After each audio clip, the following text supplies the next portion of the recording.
Бугарска. Лидија, повелете.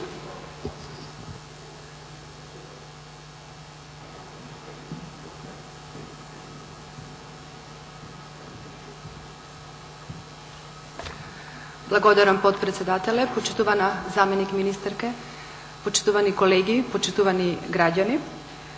Пред нас е буџетот за 2019 година и тој поради својата важност несомнено дека го заслужува целото наше внимание, но и поддршка за негова реализација во наредната година.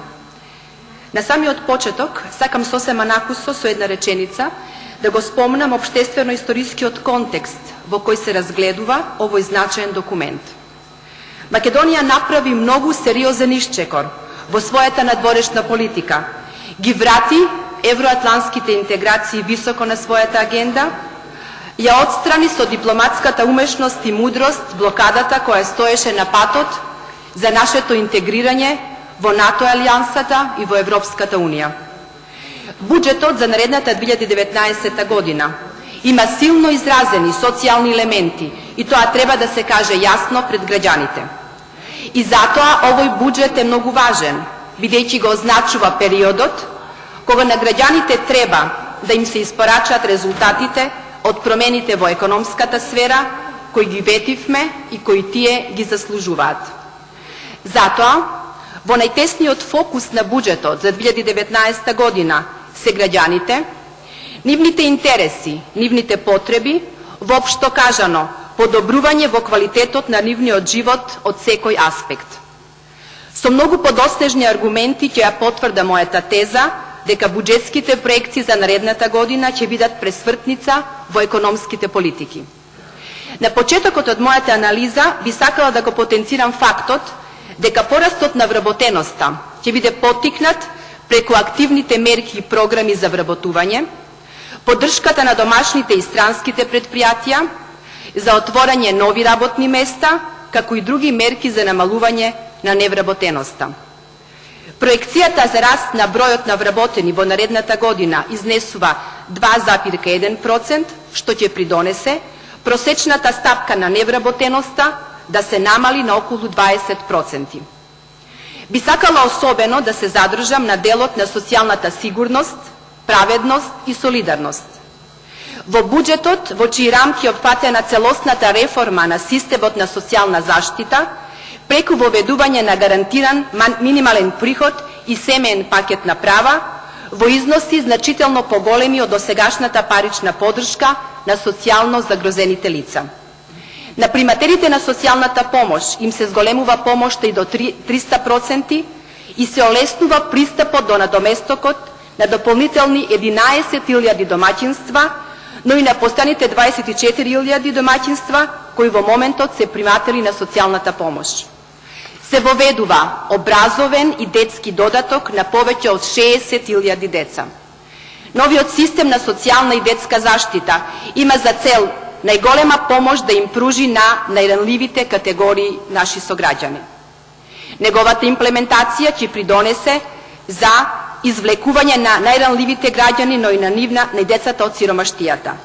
Паралелно ќе се спроведат интензивни мерки за подготовка и активација на овие категории на граѓани на пазарот на трудот. Почитувани, воведувањето на реформиран систем на социјална и детска заштита значи обезбедување на дополнителни 2,2 милиарди денари по овој основ. Владата на Република Македонија целосно е свртена кон подобрување на животот на нашите граѓани во сите сфери на општественото живење. Оттука и фактот дека за прв пат во стратешките приоритети на програмата на владата е определена програма за намалување на аерозагадувањето. Свесни сме сите дека овој проблем е многу комплексен, акумулиран со години и оттука неговото решавање не е ни лесно, ниту пак едноставно. Затоа ситуацијата наложи интегриран и координиран пристап што ќе се спроведе од страна на владата заедно со сите надлежни државни институции, локалната самоуправа, граѓанските организации, деловните компании и меѓународните организации. За остварување на мерките и акцискиот план за намалување на загадувањето на воздухот, владата Министерството за финансии определија посебна ставка за поддршка на мерките во предлог на буџетот на Република Македонија за наредната година. Првично утврдениот буџет за оваа програма изнесува 98 милиони денари, но тој буџет треба да се гледа како дополнителен над веќе постоечките буџети за еколошките мерки во Министерството за животна средина, во Министерството за економија, Министерството за транспорт и врски, во проектот за гасификација и мерките за животна средина на општините. Сите сме свесни за фактот дека проблемот со загадувањето е по својата суштина комплексен и затоа овој системски приод на вистина е резултат и ќе донесе до негово надминување. Исто така, она што сакам да го истакнам, а е во рамките на решавање на проблемот со загадувањето, е и проектот за гасификацијата за кој што ќе бидат инвестирани 25,4 милиони евра. Во рамките на овој проект е опфатена изградбата на делницата Клечовце-Штип, како и останатите делници од проектот Гасификација на Република Македонија, фаза 1, Штип-Неготино-Битола и делницата Скопје-Тетово-Гостивар. Она што исто така не треба да се минимизира, дека од самото формирање на владата во јуни 2017 година се преземаат континуирани мерки за подобрување на стандардот на граѓаните. Во предвидениот буџет се предвидува зголемување на платите за 5% во сите сфери во јавниот сектор. Ова зголемување е со цел да се зголеми мотивацијата за професионално, квалитетно и целосно исполнување на работните задачи и за подобрување на стандардот на животот на вработените.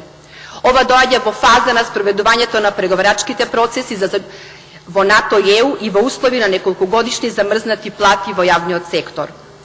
Со ова 5% зголемување на платите со септемвриската плата ќе добијат наставниците во училиштата, вработените во здравството, полицијата, војската, вработените во градинките, центрите за социјални грижи, културните работници, професорите на факултетите, судството, државните службеници. Порастот на платите во јавниот сектор ќе даде соодветен придонес и во личната потрошувачка, со тоа и на бруто домашниот производ. Почитувани, буџетот за наредната година ги отсликува економските и социјалните политики, што ќе ги спроведува владата, односно мерките и проектите за остварување на повисоко ниво на економски раст, подобар живот на граѓаните и повисоко ниво на социјална правда. Буџетот е еден од најзначајните акти во секоја држава и затоа треба сите сериозно, аргументирано да пристапиме во процесот на неговото разгледување. Благодарам.